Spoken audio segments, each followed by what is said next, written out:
Today was supposed to be D-Day for 144 chimpanzees housed in a New Mexico research lab. The chimps are survivors and descendants from the U.S. space program chimps. The Channel 8i team reported their story last month. Today, the activists who are trying to save the space chimps received some good news from Nevada Senator Harry Reid. George Knapp is here with the story. George?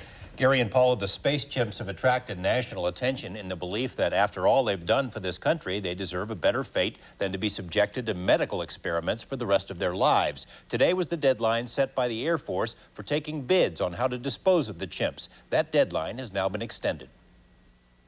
Let them retire with a little bit of dignity. I mean, these are our forgotten veterans that I think we owe it to them. I think everyone should be outraged at what's happening. Like her counterparts across the country, Las Vegan Carrie Bagnall has issued the call to save the space chimps from life in a lab. The 144 chimps are currently housed in a New Mexico lab where they've been injected with AIDS, hepatitis, and other diseases. The Air Force wanted to just give the chimps to the lab operator, but animal groups raised such an outcry that a bidding process was prescribed with a June 3rd cutoff. Barely enough time for animal groups to raise enough money to show they could care for the chimps themselves. Last month in Washington, world-famous primatologist Dr. Jane Goodall appealed to the public for help, and help came from an unexpected source. My main concern is to see that these animals are treated properly. Nevada Senator Harry Reid enlisted the help of former and future astronaut John Glenn, who both told us they were deeply concerned about the animal welfare record of the lab which has the chimps.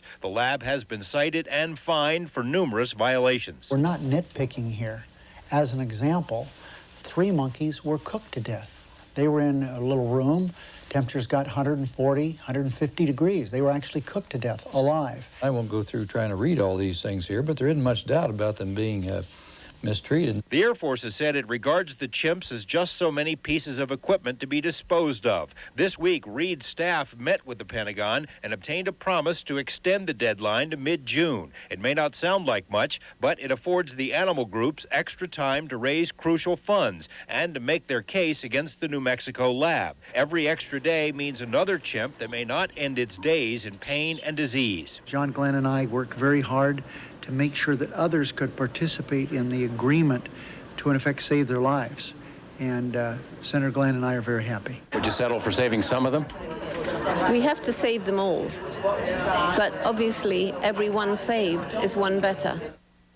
I spoke today with Dr. Carol Noon, an associate of Dr. Goodall's. They have now raised $1.3 million for a chimp sanctuary. That is far less than what's needed to rescue all of the animals, and it's far less than the millions of dollars available to the lab operators, who have also submitted a bid of their own. However, the extra few weeks could be crucial because, according to Carrie Bagnall, a national news magazine is preparing a major piece on the chimps, and any kind of media attention like that, of course, could greatly affect their fundraising. You said it would also give them extra time to make their case against the lab. What's that about? Well, the next step is an oral presentation before the Air Force, and not only could the animal groups discuss the lab's pathetic record on animal welfare issues, they could also ask some tough questions about, for example, there's $1.2 million that was supposedly earmarked for the retirement of some of these chimps. That money now is unaccounted for, so it may give some time, perhaps, for Senator Reid's office to ask questions about where it is. Yeah. Good work, George. Keep you posted. Thanks, George.